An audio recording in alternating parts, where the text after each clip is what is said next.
আর গাড়ি ওয়াশ করার ক্ষেত্রে সবার আগে যেটা রেকমেন্ড করব, অবশ্যই তো ওয়াটার ওয়াশ অবশ্যই করবেন, পাশাপাশি ফোম ওয়াশ করাটা খুব জরুরি। ফোম ব্যবহার করলে যেমন ময়লা নরম হয় আর তেমনি আপনার পেইন্টটাও সেফ থাকে। তো এই ক্ষেত্রে আমাদের হাইলি রিকমেন্ড থাকবে আপনি গাড়ির পুরো বডি ফোম দিয়ে কভার করবেন। আর ফোম দিয়ে কভার করার সময় এই যে গাড়ির কর্নারগুলো রয়েছে, এই কর্নারগুলোকে যে ওয়াশ করবে তাকে বুঝিয়ে দেবেন। এই কর্নার অনেক সময় যেটা হয়, বিভিন্ন ধরনের কাদা মাটি ভিতরে একদম ঢুকে থাকে, যেটা আপনার ফোম দিয়ে ওয়াশ করার পরে এটা নরম হয়ে যায়। এরপর খুব বেশি প্রেশার ওয়াশ করলে তখন এই ভিতর থেকে নোংরাগুলো বেরিয়ে যায়। তো গাড়ি ধোয়ার ক্ষেত্রে এই ব্যাপারগুলো অবশ্যই মাথায় রাখবেন। আর একটা ব্যাপার হচ্ছে যে গাড়ি ধোয়ার পরেই সঙ্গে সঙ্গে রাস্তায় বের করবেন না, অবশ্যই শুকিয়ে নেবেন। শাইন চাইলে করে নিতে পারেন। আর একটা বড় ব্যাপার হচ্ছে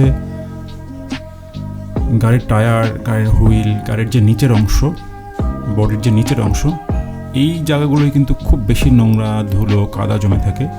এগুলোকে বিশেষভাবে ফোকাস করতে বলবেন যে এই গাড়িটাকে ওয়াশ করবে।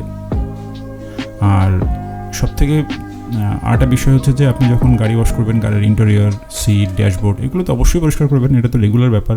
বাট যেখানে ভ্যাকুয়াম রয়েছে সেখানেই ওয়াশ করবেন।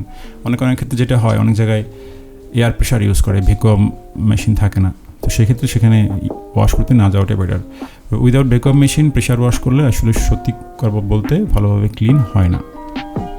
একটা গাড়ি শুধুমাত্র চলার জন্যই নয়, যত্ন নিলে সেটা একটা প্রাইড। ভালো থাকবেন সবাই, থ্যাংক ইউ সবাইকে।